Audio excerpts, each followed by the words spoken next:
नागेन्द्रहाराय त्रिलोचनाय भस्मांगरागाय महेश्वराय नित्याय शुद्धाय दिगंबराय तस्मै नकाराय नमः शिवाय। नमस्कार, स्वागत है आप सभी का हमारे YouTube चैनल में। आज के इस वीडियो में आप श्रवण करेंगे कार्तिक मास के कृष्ण पक्ष की शनि प्रदोष व्रत की कथा। शनि प्रदोष व्रत को करने से सभी प्रकार के अरिष्टों की शांति होती है, भगवान महादेव की विशेष कृपा प्राप्त होती है।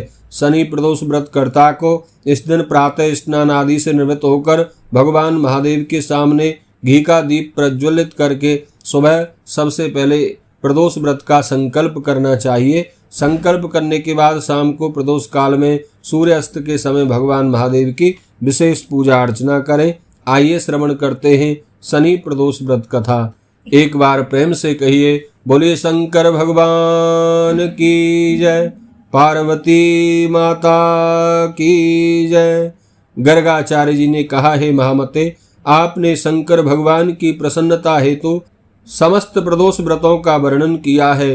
अब हम शनि प्रदोष व्रत की विधि सुनने की इच्छा रखते हैं, सो कृपा करके सुनाइए। तब सूत जी बोले, हे ऋषियों, निश्चित रूप से आपका भगवान शिव और माँ पार्वती के चरणों में अत्यंत प्रेम है। मैं आपको शनि प्रदोष व्रत की कथा सुनाता हूँ, ध्यान पूर्वक सुनो। एक पुरातन कथा है। एक निर्धन ब्राह्मण की स्त्री दरिद्रता से दुखी होकर सांडिल्य ऋषि के पास जाकर बोली, हे महामुने, मैं अत्यंत दुखी हूँ, दुख निवारण का कोई उपाय बताइए। मेरे दोनों पुत्र आपकी शरण में हैं। मेरे ज्येष्ठ पुत्र का नाम धर्म है, जो कि एक राजपुत्र है, और छोटे पुत्र का नाम शुचिव्रत है। अतः हम बड़े निर्धन हैं, आप ही हमारा उद्धार कर सकते हैं। इतनी बात सुन ऋषि ने भगवान शिव का प्रदोष व्रत करने के लिए उस ब्राह्मणी को कहा। तीनों प्राणी प्रदोष व्रत करने लगे। कुछ समय पश्चात प्रदोष व्रत आया, तब तीनों ने व्रत का संकल्प लिया। छोटा लड़का, जिसका नाम शुचिव्रत था, वह एक तालाब पर स्नान करने को गया तो उसे मार्ग में स्वर्ण से भरा हुआ एक कलश मिला।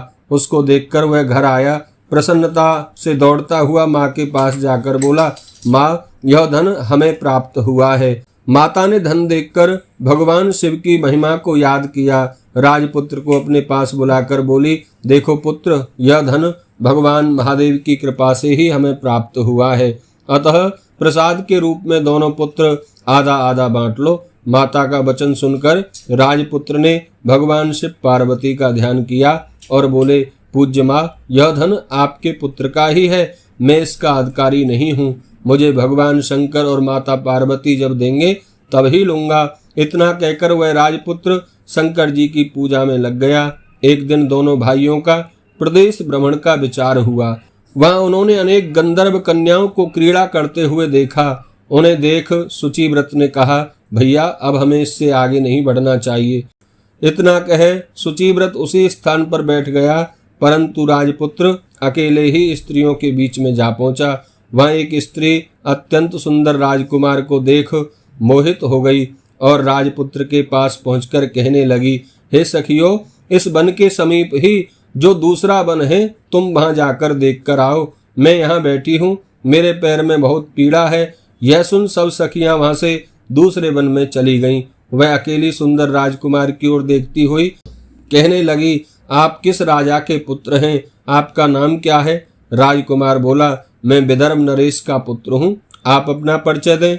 युवती बोली, मैं विद्रविक नामक गंधर्व की पुत्री हूँ, मेरा नाम अंशुमती है। मैंने आपकी मनः स्थिति को जान लिया है कि आप भी मुझे पसंद करते हैं। विधाता ने हमारा तुम्हारा संयोग मिलाया है। युवती ने एक मोतियों का हार राजकुमार के गले में डाल दिया। राजकुमार उस हार को स्वीकार करता है और कहता है, हे भद्रे, मैंने आपका यह प्रेमोपहार स्वीकार कर लिया है, परंतु मैं निर्धन हूँ। राजकुमार के इन वचनों को सुनकर गंधर्व कन्या बोली कि मैं जैसा कह चुकी हूँ वैसा ही करूंगी, अब आप अपने घर जाइए। इतना कहकर गंधर्व कन्या अपनी सखियों के साथ जा मिली। घर जाकर राजकुमार ने शुचिव्रत को सारी बात बताई। जब तीसरा दिन आया, वह राजपुत्र शुचिव्रत को अपने साथ लेकर उसी वन में जा पहुंचा। वहीं वह गंधर्वराज अपनी कन्या को लेकर उस वन में आया। इन दोनों राजकुमारों को देख सुंदर आसन पर बिठाया और कहा, मैं कैलाश पर्वत पर गया था। वहां शंकर जी ने मुझसे कहा कि धर्मगुप्त नाम का राजपुत्र है, जो इस समय राज्य विहीन और निर्धन है, मेरा परम भक्त है। हे गंधर्वराज, तुम उसकी सहायता करो। मैं महादेव जी की आज्ञा से इस कन्या को आपको सौंपना चाहता हूँ। आप इसका निर्वाह करें, इसके साथ विवाह करें। मैं आपकी सहायता करके आपको राजगद्दी पर बिठा दूंगा। इस प्रकार गंधर्वराज ने कन्या का विधिवत विवाह राजकुमार से कर दिया। विशेष धन और सुंदर गंधर्व कन्या को पाकर राजपुत्र अति प्रसन्न हुआ। भगवत कृपा से वह समयोपरांत अपने शत्रुओं को दमन करके राज्य का सुख भोगने लगा। आदरणीय श्री सूत जी कहते हैं, हे ऋषियों, यह सब प्रदोष व्रत की महिमा है। बोलिए शंकर भगवान की जय।